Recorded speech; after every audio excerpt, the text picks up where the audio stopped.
Hi ಸ್ನೇಹಿತರೆ, ನಮಸ್ಕಾರ. ನಾನು ನಿಮ್ಮ ಪ್ರೀತಿಯ ನಂದಿನಿ, ಮಲೆನಾಡ ಮಲ್ಲಿಗೆ ಅಡುಗೆ ಚಾನಲ್ನಿಂದ.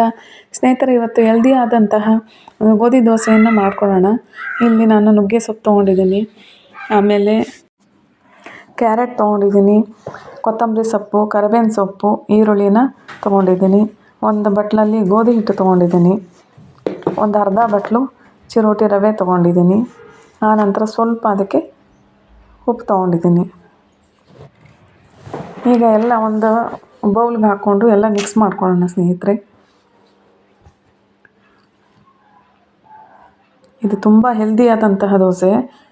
ಈಗ ಒಂದು ಸ್ವಲ್ಪ ನೀರು ಹಾಕ್ಕೊಂಡು ಅದನ್ನು ಒಂದು ಹದವಾಗಿ ದೋಸೆ ಹಿಟ್ಟಿನ ರೂಪಕ್ಕೆ ನಾವು ಕಲಿಸ್ಕೊಳ್ಳೋಣ. ನಾವು ಪ್ಲೈನ್ ಗೋಧಿ ದೋಸೆ ಮಾಡ್ಕೊಂಡು ತಿನ್ನೋ ಬದಲು ನಾವು ಈ ಥರ ಯಾವುದಾದ್ರೂ ಒಂದು ಸೊಪ್ಪುಗಳನ್ನು ಹಾಕ್ಕೊಂಡು ತಿಂದರೆ ತುಂಬ ಹೆಲ್ದಿಯಾಗಿರುತ್ತೆ. ತರಕಾರಿಗಳನ್ನು ಸಹ ಸಣ್ಣದಾಗಿ ಹೆಚ್ಕೊಂಡು ಹಾಕ್ಕೊಂಡು ನಾವು ತಿನ್ಬೋದು. ಈಗ ನಾವು ದೋಸೆನ ಹುಯ್ಯೋಣ.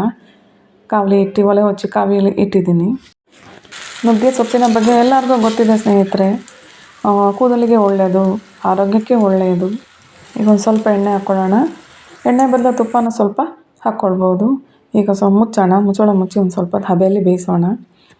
ಈಗ ಆಗಿದೆ ನೋಡಿ ಸ್ನೇಹಿತರೆ, ತುಂಬ ರುಚಿಕರವಾದಂತಹ ಆರೋಗ್ಯವಾದಂತಹ ಒಂದು ತಿಂಡಿ ಇದು.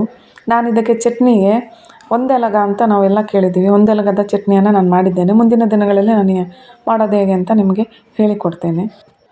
ನನಗೆ ತುಂಬ ಸಪೋರ್ಟ್ ಮಾಡ್ತಾ ಇದ್ದಾರೆ ಸ್ನೇಹಿತರೆ, ಒಳ್ಳೊಳ್ಳೆ ಕಮೆಂಟ್ಗಳು ಮಾಡ್ತಾ ಇದ್ದೀರಾ, ಧನ್ಯವಾದಗಳು. ನನ್ನ ಈ ಒಂದು ವಿಡಿಯೋ ನೋಡಿದ ಎಲ್ಲ ಸ್ನೇಹಿತರಿಗೂ ಧನ್ಯವಾದಗಳು. ಶೇರ್ ಮಾಡಿ, ಕಮೆಂಟ್ ಮಾಡಿ, ಸಬ್ಸ್ಕ್ರೈಬ್ ಆಗಿ. Thank you.